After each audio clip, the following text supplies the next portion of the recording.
know, to prepare some of these financial statements, you need primary documents. Now, when we took over government, one of the biggest challenges we faced was documentation. I don't want my chief officer to give a commitment without appreciating whether he is going to look at these documents or not. Some of the documents that have been provided here were discovered just as happened chance. You are walking around and you find a document on the floor, you read it, and you discover it's a relevant document. It's not there's a box of documents somewhere that we're going to uncover and therefore develop these balances. And in the corridors, you also hear that some documents were actually destroyed. They were burned. How do you get these documents? But we are saying because we are being audited for the first time, we try to come up with something to form a basis for subsequent audits. And although the auditors were not able to be given documents at the time of audit, through this process of kupekua here and there, we've been able to provide some basic information on these issues that they have looked at. And though they may not be 100% satisfied, I'm sure they can form a basis for us now to start auditing these entities. Because then if we still don't have the balances for 2021-2022, to form a base for 2022-23, for 23-24, then we'll not have any audits going forward. At some point, maybe we may have to decide to bite the bullet and see what to do, so that subsequently we have audits. Otherwise, in my thinking, somebody can go out there and manufacture these things. Let's manufacture these things, and I don't think it's a good way. It's good also to be honest at some point that we do not have this information. We did not get this information as we entered office. And that's why we are struggling. Otherwise, you just get the balance for 2021-22, we develop the others very, very quickly because the closing balances are very clear. So where are you going to get the closing balances for 2021-2022 if we don't have the records? And they are going to be creative out there.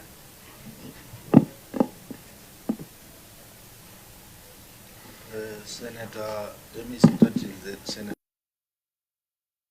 Chesa. Chair, items, audit queries you had identified while we were not here that we need to look at, that eventually will also assist the county in the next audit cycle. So I was saying to make progress, maybe we need to look at those ones.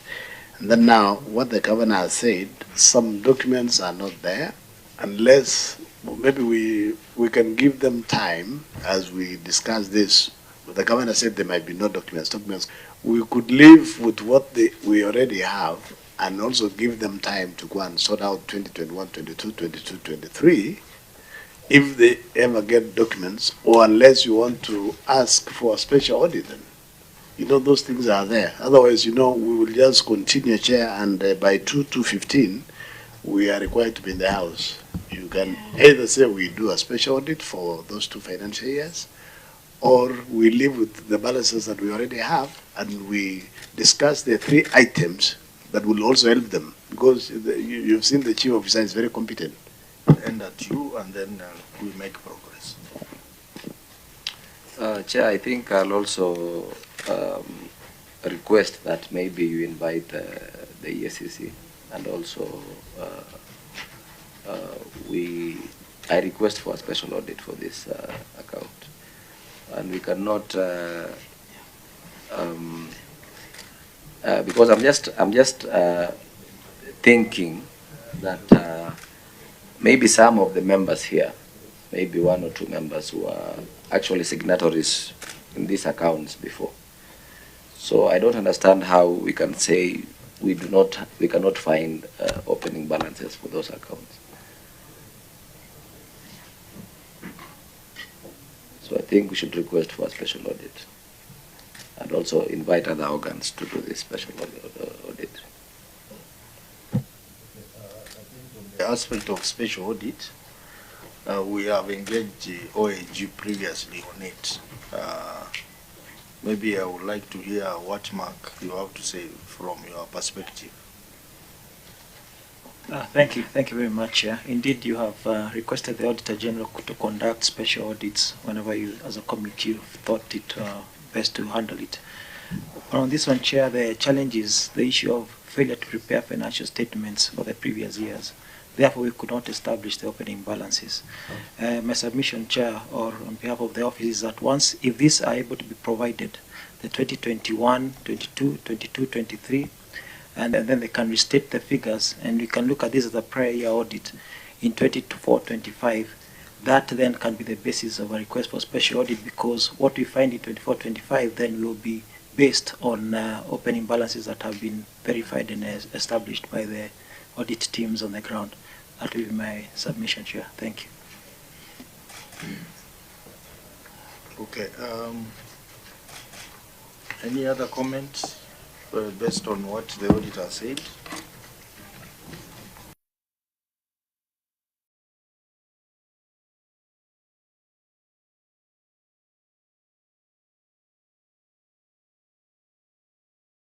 Financial statement, which has put us in this problem.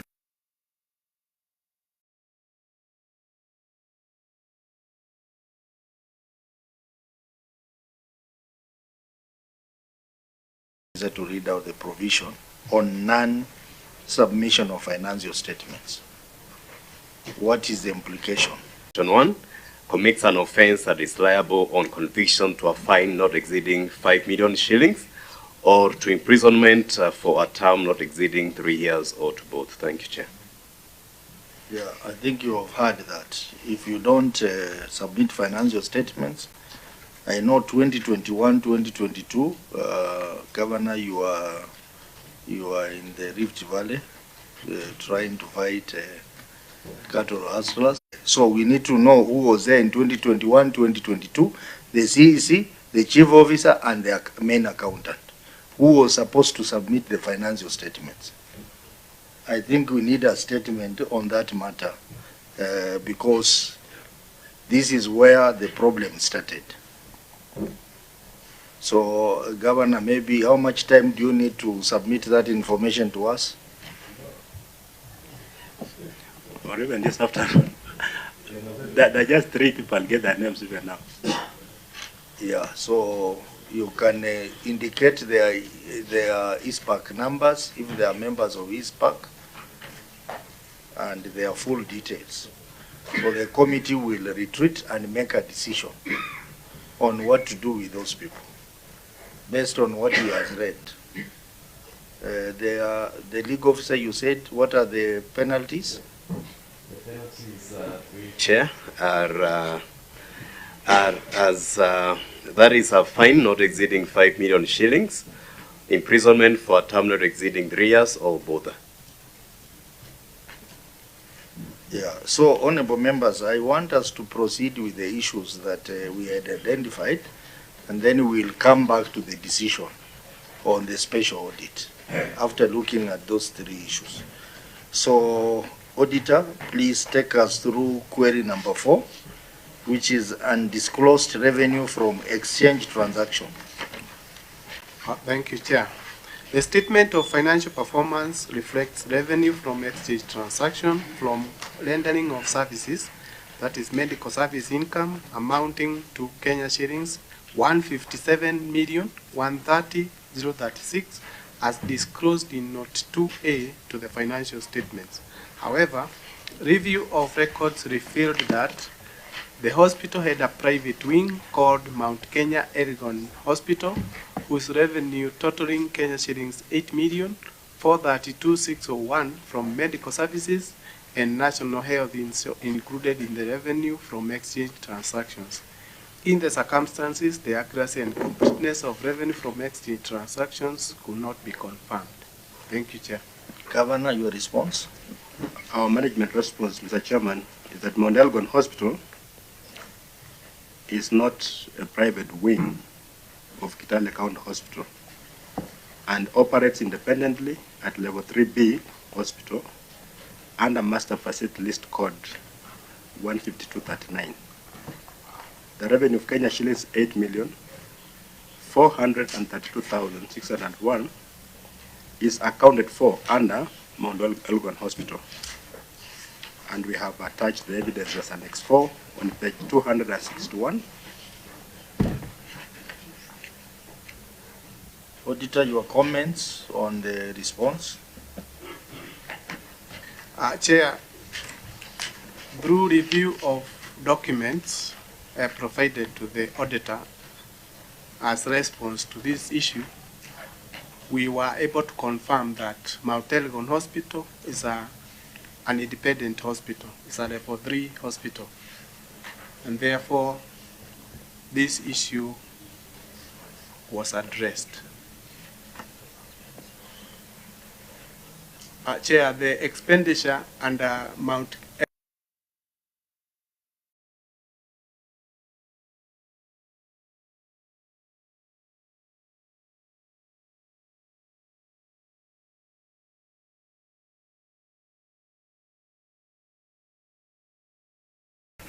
Is it the amount from the hospital pool account or it is from the executive account? This the money that was transferred to Kitale County Referral Hospital from the revenue account. So, so this money came from the executive? Yes. To Kitale Referral Hospital? Yes. And then the 8 million from the same? The 8 million, the auditors thought should also have been included in the revenue of 153, so that 157. So the 8 million is from 157? No, it's not included in the 157. It is a direct transfer from to Mount Elgon now. From the county? Yeah, but the auditor thought then that Mount Elgon is part of the Kitale County. So the issue here is the confusion yes. of whether Mount Elgon is part of Kitale or is separate. Yeah. Okay, honorable members, your comments? Chair, there's no comment there. There was confusion from the auditor. The auditor thought Mount Elgon is a private wing of Kitale County Referral Hospital, and there's no query. Chair, in fact, I thought it was a private hospital. Even I'm saying, well, I was also confused. I thought that was a private hospital. Mount Elgon, most of the people from Elgeyo-Marakwet County is Aba region. They actually go there. We are those are the customers are majorly from Elgeyo-Marakwet County, and we've been thinking, or I've been thinking myself, it's a private hospital. Initially it was. Somebody had grabbed it and made it a private hospital. I hope it was not from Elgeyo-Marakwet. It was recovered. Somebody from Elgeyo-Marakwet. It must have been him.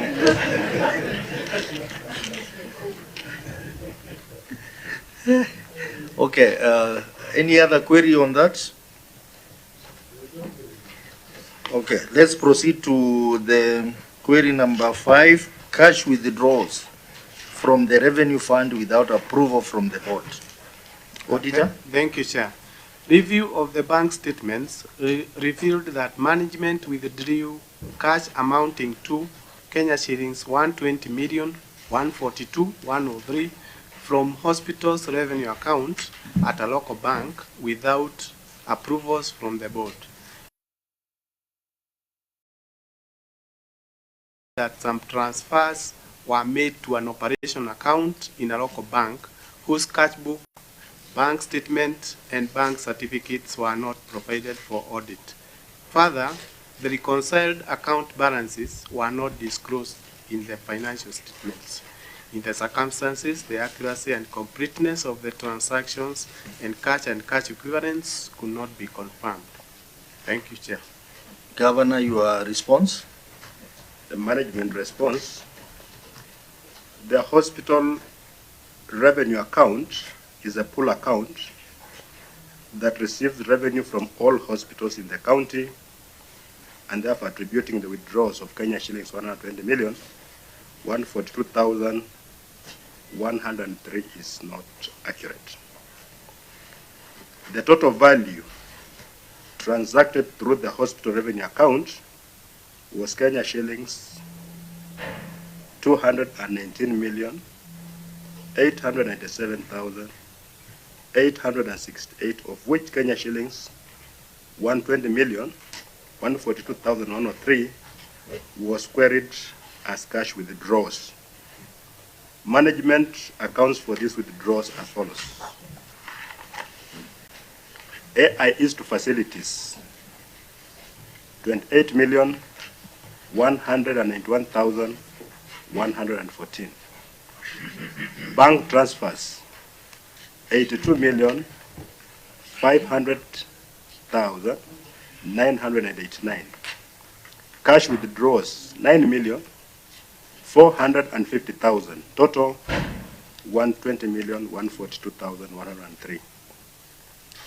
Management confirms that the 9.4 million shillings was borrowed for the devolution conference of 2023 and has since been refunded in the current budget, while the Kenya shillings 82,500,989, the one referred to as bank transfers, can be accounted for as is in table 3.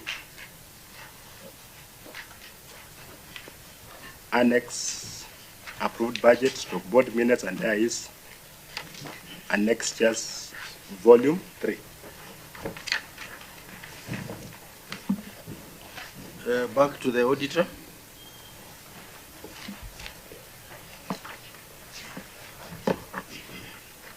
Thank you, Chair. A review of the responses and supporting documents by the auditor revealed that only 9,450,000 Kenya shillings was cash with supported by any document, and therefore the issue was partially addressed. Thank you.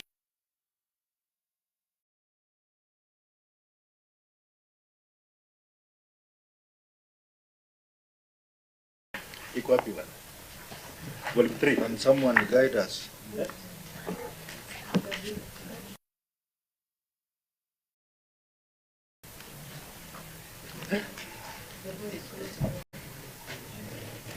The volume 3 from it?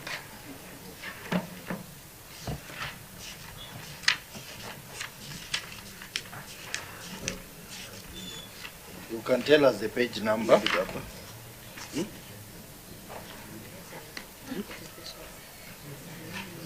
And this one? And this one? This appendix. So they have this. Do they have this? Yes. You have appendix 1, this.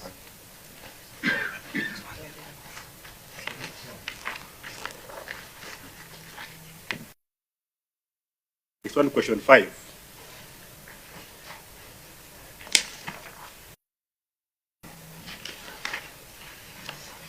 So what is this?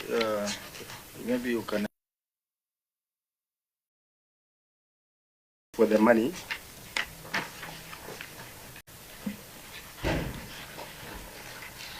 the 100 and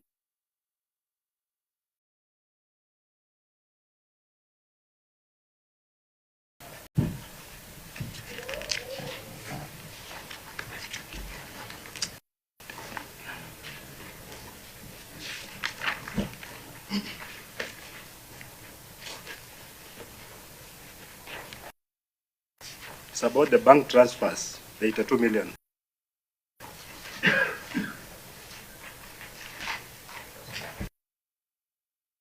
With the IEs totaling 28 billion. Then the cash transfers.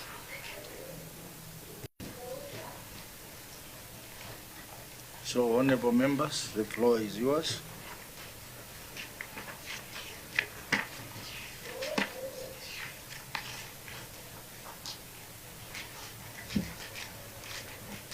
Of note, Chairman, that the account does not solely belong to KCH. It's a collection account for all the facilities, including KCH.